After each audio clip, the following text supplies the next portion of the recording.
A girl, alone in the woods, bleeding, crawling for help, her best friends standing over her, watching as she fights to stay alive. But why? Why would two 12-year-old girls commit such a monstrous act? Because of him, the Slender Man. Before we dive into this chilling true crime story, make sure to like, share, and subscribe. This is a story that will leave you questioning reality. May 31st, 2014, Waukesha, Wisconsin.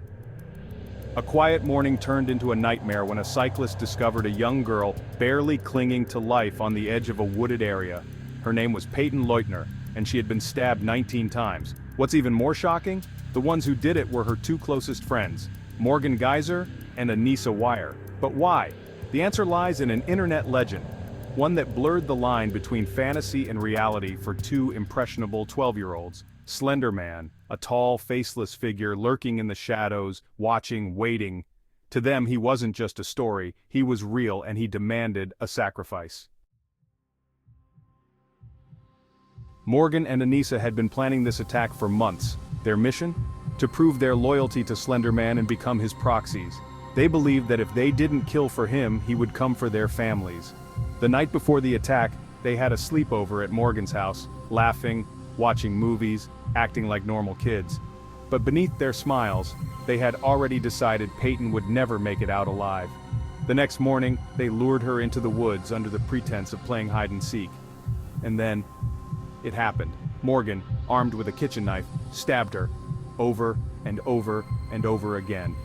Anissa stood by, urging her on. But despite the 19 stab wounds, Peyton miraculously survived. She crawled to a nearby path where she was found, barely breathing. Morgan and Anissa were quickly apprehended. When questioned, they showed no remorse. Morgan in particular spoke of Slender Man as if he were real, living in a mansion in the woods, watching over them. Psychiatrists later diagnosed her with early-onset schizophrenia. The trial was brutal. Both girls were charged as adults.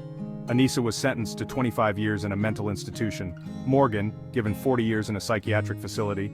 Their actions weren't those of hardened criminals, but of children lost in delusion, manipulated by an internet myth. Peyton survived, but the scars, both physical and emotional, will never fade. This case remains one of the most disturbing examples of how fiction can warp fragile minds. The internet is a powerful tool, but in the wrong hands, it can become a nightmare. Do you believe in Slender Man? Let me know in the comments. And don't forget to like, share, and subscribe for more chilling true crime stories.